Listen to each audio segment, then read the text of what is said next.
sa magnanakaw na tao.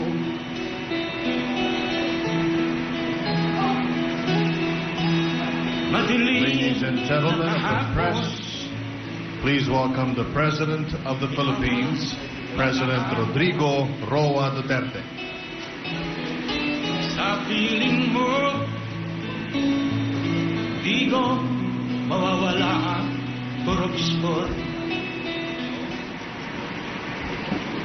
Just kindly sit down.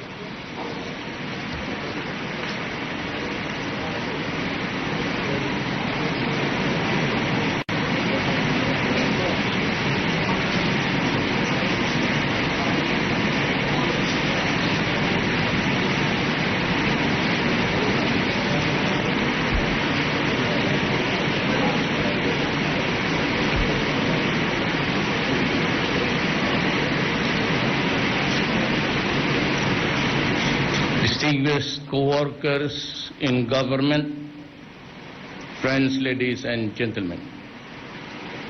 Good morning. I am glad to be back from my visits to Thailand and Malaysia. In Bangkok, I paid respect to a true friend of the Philippines and the Filipino people, His Majesty King Boniface Adunayet. His Majesty will be remembered by his dedicated efforts to foster goodwill, mutual respect, and friendship between our nations and peoples. In Putrajaya, Malaysia, I met with Prime Minister Najib Razak. Our discussion focused on the need to further strengthen the Philippines-Malaysia partnership for a safe and secure and stable region. As ASEAN brothers and maritime nations, we recognize that cooperation between our countries with other stakeholders is key to ensure that our sea lanes are not used for illegal purposes or criminal activities. Earlier this year, we made headway with the signing of the framework for trilateral arrangement between Indonesia, Malaysia, and the Philippines on immediate measures to address security issues in the maritime areas of common interest. With Malaysia, we committed to explore all available options to ensure greater collaboration in the joint coordinated pursuit, the interdiction and the arrest of criminal and terrorists plying the waterways between our countries.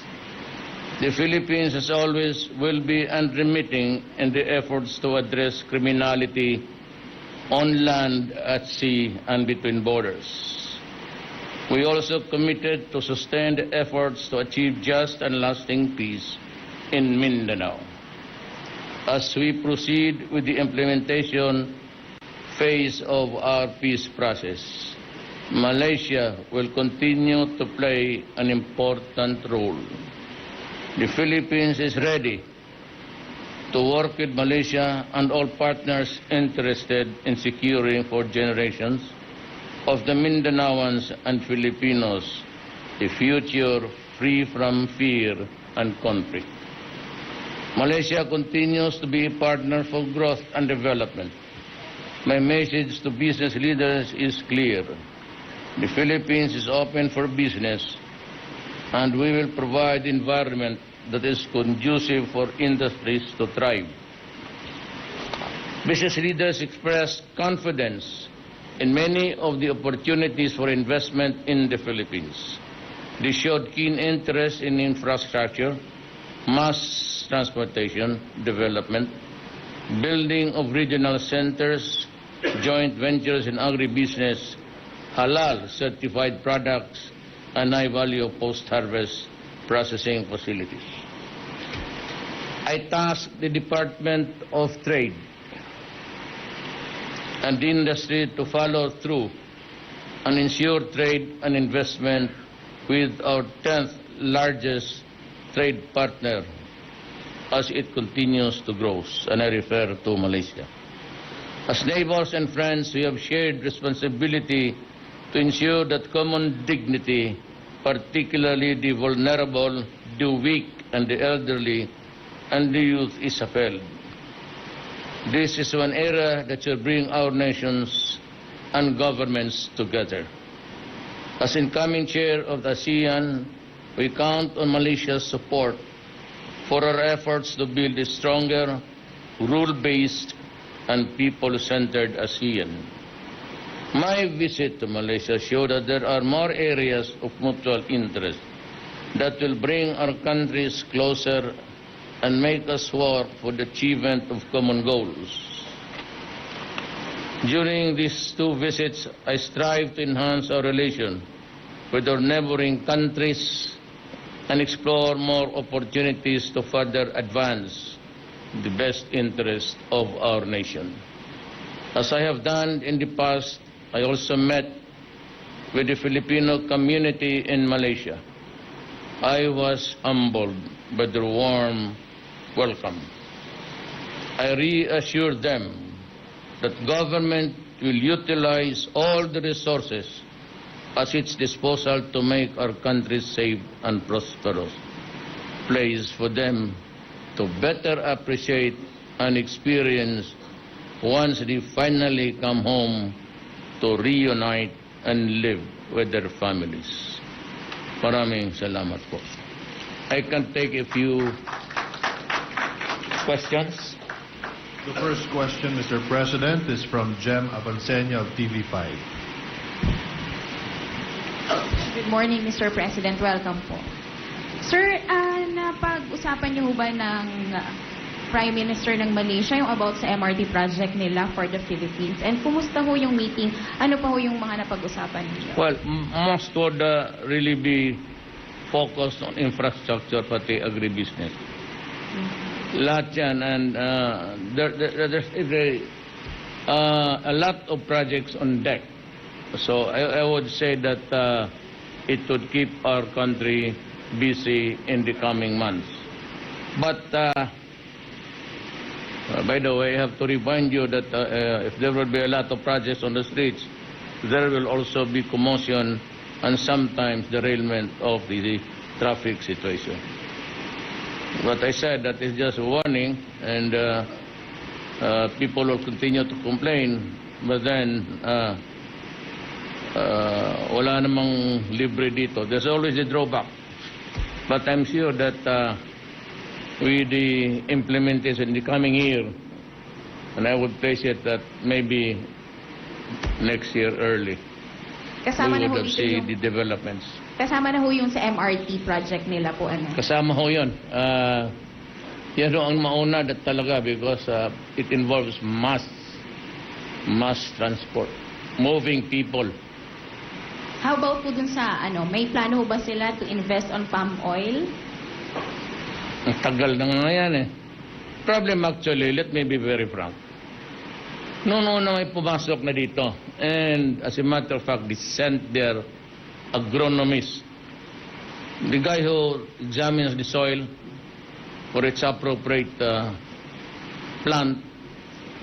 Ang nangyari sa Pakibato, para wala na tayong bulahan dito, is the Malaysians were ready at the time, and after a positive findings sa suitability sa soil, what happened is that suddenly ang mga NPA, alam mo na, yung banners nila everywhere, just simply no to palm oil. And I asked them, bakit? Sabi nila, sabi daw ng mga expert, ang problema kasi nitong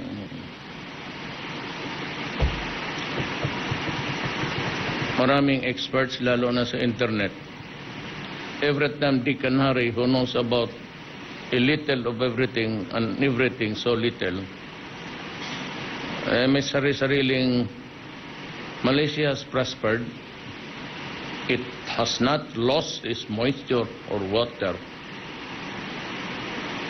Hindi ko talaga malaman na kung bakit. Ako naman, even with my assurance, For as long as there is always the threat, then we cannot do anything. Ganon no ang nangyari dyan, ma'am. But they will try again, and again I will make sure to meet the experts of the world about water under the soil and ask us to explain why it is so. Kasi yung sa Agusan banda, Tingis del Sur, matagal ng palm oil dyan sa ano, it has proven to be a good source of revenue and a source of livelihood for the people there. To delay based on something which is not really accepted by everybody and to the detriment also of government plans to alleviate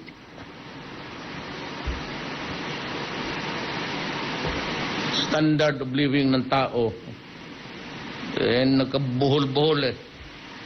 I really do not know, but I think somebody should talk to them again. Maybe this would be one project that we can ask about doon sa Oslo. Because while waiting for the final result, ano man yan, kailangan natin we have to improve the lives of the people. Ako actually, kung ang sitwasyon ganito lang, pati pag-alis ko, I will consider myself really a total failure. If I cannot improve by even a few bars, not just above, there's one thing for me to do is tutuhanan ito either resign or give it to somebody else. Masyadong mabigat ang problema. At kung marami namang aktor, di kayo na lang.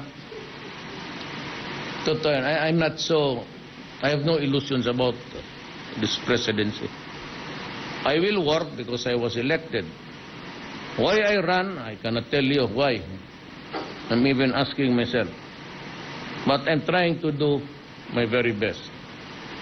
If I think that I'm a failure or I cannot hack it, might as well give it to somebody else. There is no dishonor, to be honest, to oneself. Ms. Rita Reyes of GMA. Hi, sir. ma'am. Welcome back, sir. Sir, I know that you've already said your congratulations to President-elect Trump, but may I ask you if you're comfortable whenever people compare you with him? Compare me with Trump, Yes. Sus Maria Josep, ma'am. I'm just a small molecule in this planet. He is now the president of the most powerful country in the world. I am just a president struggling to barely to just above the water. Ang ano natin, I say we have to worry about ourselves first. But comparison, no, I don't think we. Well, what we share in common maybe is the passion to serve, and it's given. When you run for a public office, you're expected to. Sometimes it goes with the,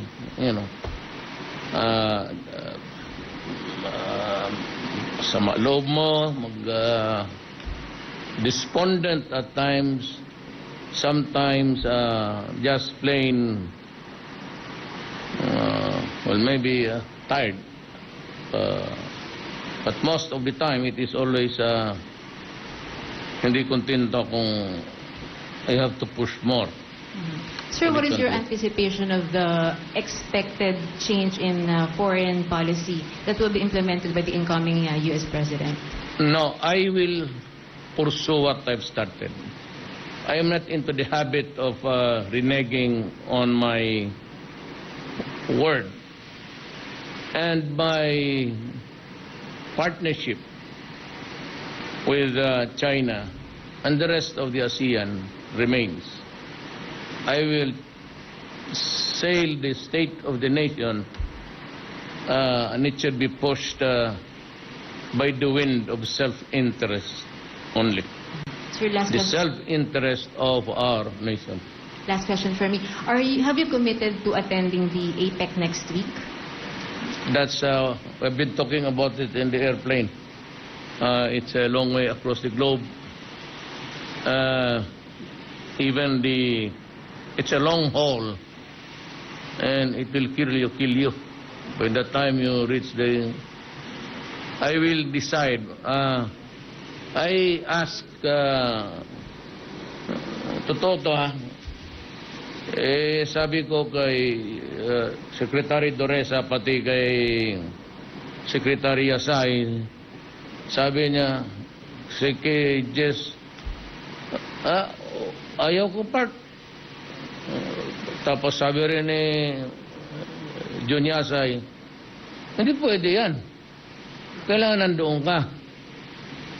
Kasi dapat mayroon kang pakikitaan na tao doon. Sino? Ano ba? May binigay siya na pangalan. So, Is it going to be the outgoing president, sir, of U.S.? who? Is it going to be President Obama for a possible bilateral meeting?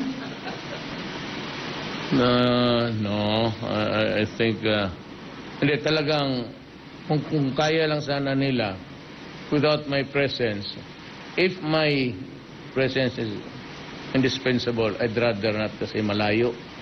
I hate long hauls. Talagang, hindi ko kaya yung, saka malayo masyado. Mag-ikot kami sa, sabi nila, ang ruta namin is through New Zealand.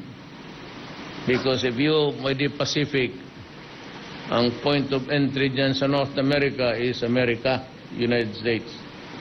Ang exit mo could be Kennedy Airport, New York, or Miami. Wala akong nakikitang view doon. Mas yung Auckland, maybe then ang problema baka magtuloy-tuloy yang sa South Pole. Sila na lang muna mauna doon kasi malamig. Well, really, I said, just a joke. Alam mo, pagka gano'n, naano talaga ako kasi ang, diba, bunga ako haluan talaga ng, hindi ko ba sinasadya. Pero it's actually the long haul that worries me. Thank you, sir. Ruth Namandan of RGMA. Morning, President. I'd like to ask your stand or your position on the Coconut Levy Fund. It should be returned to the people. The law is actually clear. There is a committee composing of the executive department, tapos yung Congress, at saka a few representatives from the private sector. My position is very clear noon pa. I want the money returned immediately to the people. But the problem is, ang decision nagsabi, you cannot determine anymore the many coconut farmers who were affected at the time or who were prejudiced.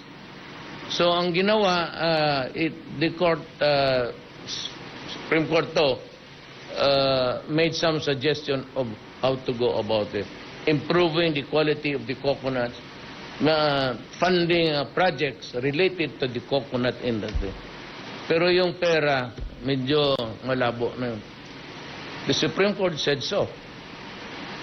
Pero kung sa uli, I want it returned by way of building institutions, agencies that would enhance the coconut industry. Asap ako dyan kasi pera ng tao yan. Pati kami nag-contribute dyan sa levy na yan. Yung pamilya namin. Okay. My mother's coconut, not ours. Okay, second question, I'd like to follow up on Trump, President. How do we foresee relationship Philippines and America with Trump's administration? Would As it be is. friendly? As is, we are friends with an ally. we have an RPUS military pact that was 1954, I think, vintage, that would bind us in the matter of saying whether or not you side with this or that. But I do not foresee any war in the next 100 years. So we will maintain our cooperation of the committee. The respect should be there, and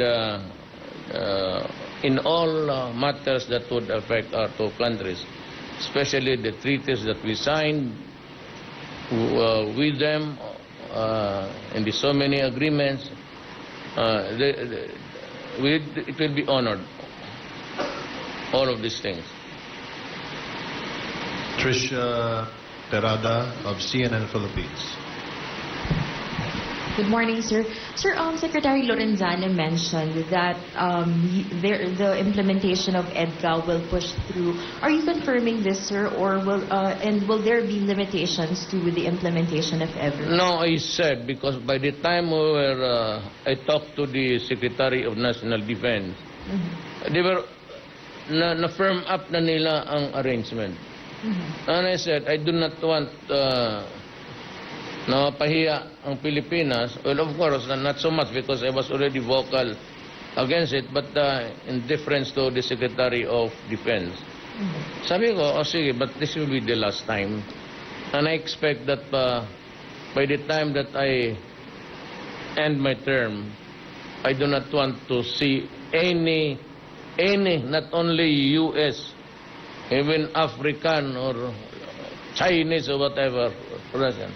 I do not want to see foreign military troops in my country. Mr. Can we see clarification also for the continuation of military training? Will this still exclude military exercises?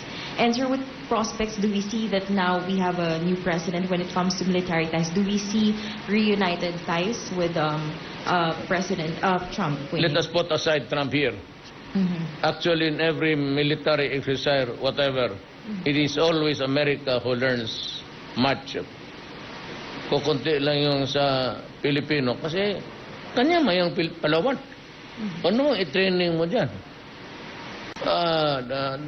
The one thing that really that bothers you is that yung communications nila, pati state of the art, because they are rich, maybe they were advanced in time and space, ano yung kanila, sophisticated. Ours, they are not compatible. Kaya sila pwedeng magkoconnect dyan, and even the matter of communication, you'll have to use the basics na nalaman nila. But the United States is using an altogether new gadgets. We have not been provided by them. It's expensive. But I'm looking forward to other countries. I could get it from Japan, China. I could get it from Russia or sa Middle East, Israel. Hindi na kailangan tayo mag-ano kasi hindi na pwede tayo maghingi na maghingi. You know, this paradigm of hand-me-down, and I tell the military and the police, stop it. Kung wala ni, bayonet na lang, antuhan combat. Kaya kasi we go there to study, and our bright boys there, guys, our soldiers, make so many advanced projections. Yung mga thesis nila, nakinabang, hindi naman tayo. Actually, we do not need anybody to train the Filipino soldier.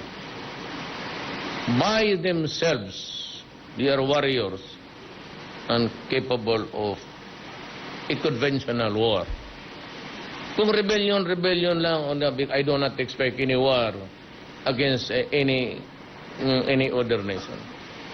Terrorism, drugs, kaya. Kailangan yan ng eroplano nga. Yan lang naman ang pinoproject ko. The most serious is, if it comes, itong terrorism. But what is bugging us now is really Andruga. And I cannot tell you my next move, but I will try to invite and ask everybody to participate. Yung pinakita ko dito na ganun kakapal, hindi ko kaya yun. I mean, if I use the contemporary rules, constitutional divide, hindi ko talaga kaya. Kasi gusto mong patayin. Maubusan ka ng panahon, hindi mo kaya patayin lahat. At, if you do that, whether it is justified or not, the Human Rights Commission of the United Nations will always be there. And I said, kung habulin mo naman lahat, remember, I am warning you again. We have become a narco-politic nation. Many of those involved are barangay captains. Halos lahat. Nakikinabang kasi. Police, mga opisyal meron pa. To the level of hanggang anong tawag yung mga superin. Bakit ba tinanggal yung dating? Remember me, Secretary Andanar, to ask Congress to balik tayo doon sa police corporal, police corps. Sino bang gumawa nitong SPO1? Instead na regular na police, ginawang special police, special SP1, SP2, SP3. Sino yan si SP? Esperanza? Doon nata kumuha ng gago yung... No, there should be something like... I'd like to tell government, especially the police.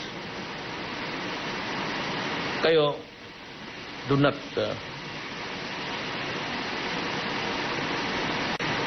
ayaw ko lang masaktan kayo, but may ano talaga kayo, may... You do not have a very consistent. Maganda naman yung police general, director general. Maganda naman yung police colonel. Kasi yung, tingnan mo yun sila Lapu-Lapu. Naawa ako dyan. Kasi yung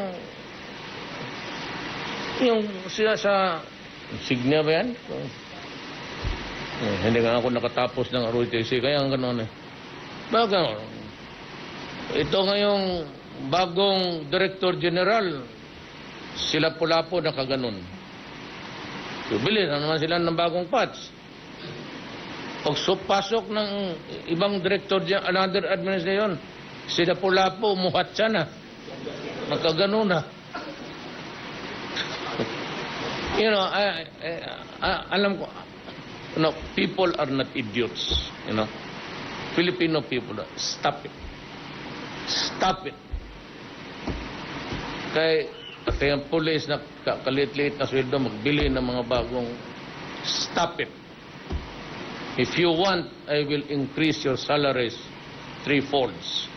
Just stop it. Plus yung corruption. It is corruption. Hintuan ninyo yan. Kaya huwag ninyong gawin sa akong panahon. And I will ask a lawmaker to balik tayo doon sa police constable. Kagaya ng report ninyo, ha? Raid conducted in Minorapa, Pediasito, Soto. Sot, tapos adot, sot. Just say, I'd like to direct you now. Just say, Davao del Norte, the municipality of malaman na niyan, o CIDG. Man, aid, suot dito. Hindi ko man basahin ko yung briefer. Akala ko asosasyon ng mga bugok itong putang inang busa. Nasa nakakainis kayo. Pati ako nalilito kaya magtawag ba akong leche. Ano ba itong, sinong nag-ano na itong brief, dito? May summary ako sa lahat ng namatay pati buhay itong araw na ito eh. Sino itong age soak? Ka muna, sir, ha? Yung tinawagan ko, wala lang alam. Ay, sus, Mario Joseph ka. You better go back to this police patrolman, constable, or whatever. And I have plans of, I said, if the terrorism will creep in, I will maybe create, instead of the south, I will create the back Philippine Constabulary. Earl Gahunera of Manila Standard. And it will be under the armed forces again. So, apat balik tayo sa apat. Army, Navy, Air Force, pati PC. Good morning, sir. Sir, you have given the green lights to Malaysia to deport the around 7,000 Filipinos who are in Sabah who illegally migrated there. Yes, we are almost an hour. Okay lang sa kanila. And I said, no clemency, except that give us time to... ang problema doon, kasi yung mga Pilipino, walang edukasyon. And we cannot expect also Malaysia to absorb them because hindi sila Filipino citizens. They should be learning our history, not the history of somebody else's country. But they are there. So I will ask government to intervene. We will have to put up schools there. And sa ospital naman, nakakahiya naman na puro hindi nga nagkaroon. That's an added cost to them. So we will ask a neutral country, maybe neutral agency, rather, WHO, whatever, to establish hospitals there. Pero atin ang mga tao ipadala na i-deploy natin. The nurses, kawawa eh. Kawawa yung mga tausog doon na. Most of them are tausog. But they are Filipinos. And they should be attended to. Last questions from Dexter Ganibe of DZMM. Mayor Buntag. Sir, clarification lang dun sa bubuing trilateral arrangement or agreement Yes. with Indonesia and Malaysia. Paano po ang maging system nun kung may hahabulin na mga kidnappers or Abu Sayyaf coming from Malaysia or Indonesia at papasok sa teritoryo? Paano po yung arrangement natin dun? I cannot talk about it kasi the Defense Secretary of our country and the Ministry of Defense of Indonesia and Malaysia have yet to firm up something there. And it would be good not to discuss it. Even if there's already one existing, I would rather beg off. Okay, sir. Thank you very much. Any more questions? That would be all, Mr. President. Ikaw, meron ka pa? Rita. No? Malgan. Ramihan mo para on newspaper na naman tayo dito. Sir, last question po talaga. Sir, in today's Senate hearing on the killing of Mayor Espinosa, the senators are convinced that what happened was premeditated. And the Murder, you mean? Rabok? Yes, the Yes, murder. And apart from that, Kerwin Espinosa will be fetched in Abu Dhabi to come back in the Philippines. And he has in 14 plenty to days. tell. Yes, Yeah. according to him. How does the government plan to provide him with the security that he needs and his request for to be provided assistance? I think there's a team of an NBI plus the two other officers of the PNP. I'm sure, I guarantee you, he will be brought Takot ka baka ihulog dyan pag uwi sa Pacific? Buksan mo pa yung porta dyan. No, he will be repatriated. I'm sure of that. They are just working. It's not that easy to extract a guy na illegal doon tapos dalhin mo. Yeah, there are rules to be followed. But he will be back to face the charges. Now, yung dito sa Senate, let me state my case as the Chief Executive of the Executive Branch. I believe in the version of the police. If they have evidence to prove otherwise, then a case should be filed against the police. But as I have said before, right at the start, very early on sa administration ko, I will protect and I will support the police in this drive against Shabu. As I have said, we have become a narco-politic state. It is my sworn duty to preserve the generation. It is my sworn duty to see to it that we do not slide just like the other countries of the world, particularly Latin America. So walang dapat ikatakot ang mga polis. Suportado ko sila. At kung sabihin nila bakit si Duterte isang suportahan yung polis, natural. Utos ko yun eh. The fight against drug is mine. It was not somebody else's order. I pushed the police to the limits. And as a matter of fact, if anybody should go to prison, I should be the one. Ako ang nag-utos eh. So I assume full legal responsibility. Akin yun. So if I rot in prison, so be it. At least, ang pinangako ko sa inyo sa taong bayan, that I will stop corruption, I will stop drugs and criminality.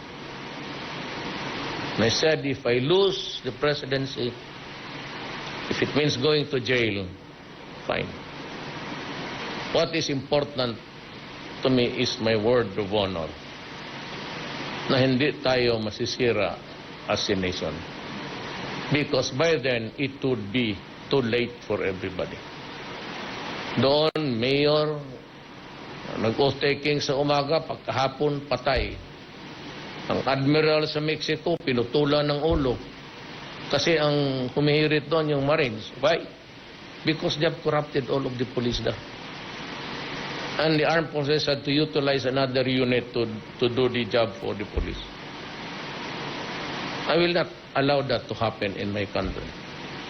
So, it's actually mine. Huwag kayong tumutok sa police. Just wait for their explanation. Just wait for their version. In the meantime, if you run out of people to blame, look at me, because I was the one who ordered the war against drugs. I did not pronounce any police punitive action because that is why the armed forces are into it also. Same, they will have my protection, and I assume full legal and daily responsibility. Maraming salamat po.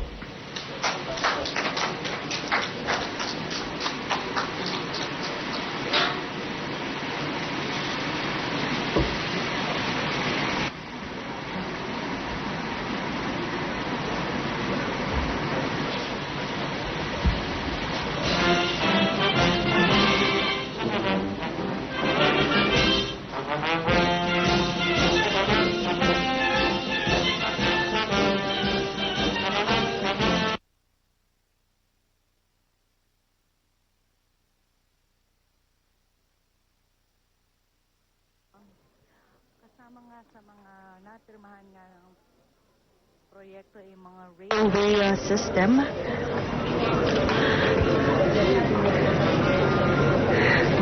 Gayon din na pag-usapan nila sa two-day visit ng Pangulo ang peace process. At kanina naman ay nabanggit ni Presidente Rodrigo Duterte nga ang mga partnership with Malaysia ay maraming inilatag. Gayon man, yung unilateral na pagtungkol nga sa mga terorismo ay nag-decline muna ang Pangulo na banggitin ito. Kanina naman ay itinanong kay Presidente ang kanyang pananaw patungkol nga kay President-elect US Donald Trump. Naan niya ay hindi niya maikukumpara nga ang kanyang sarili kay US President-elect Donald Trump. At ngayon ay kinakausap ng Pangulo ang kanyang mga cabinet secretaries, kasama niya sa mga dumalo o galing sa Malaysia ay si PNP Chief Ronald De La Rosa, DFA Secretary Yasay, at ang mga sumalubong sa kanya ay mga tataas na opisyal ng Armed Forces of the Philippines. Kanina naman ay naitanong din ng media sa kanya patungkol nga sa pagkapatay kay Mayor Albuera Rolando Espinosa at sa pagdinig nga kaninang or rather kahapon at niya kanyang susuportahan at siya'y naniniwala sa pulis. At sa ngayon naman ay patuloy niyang kausap si Chief Legal Secretary Panelo.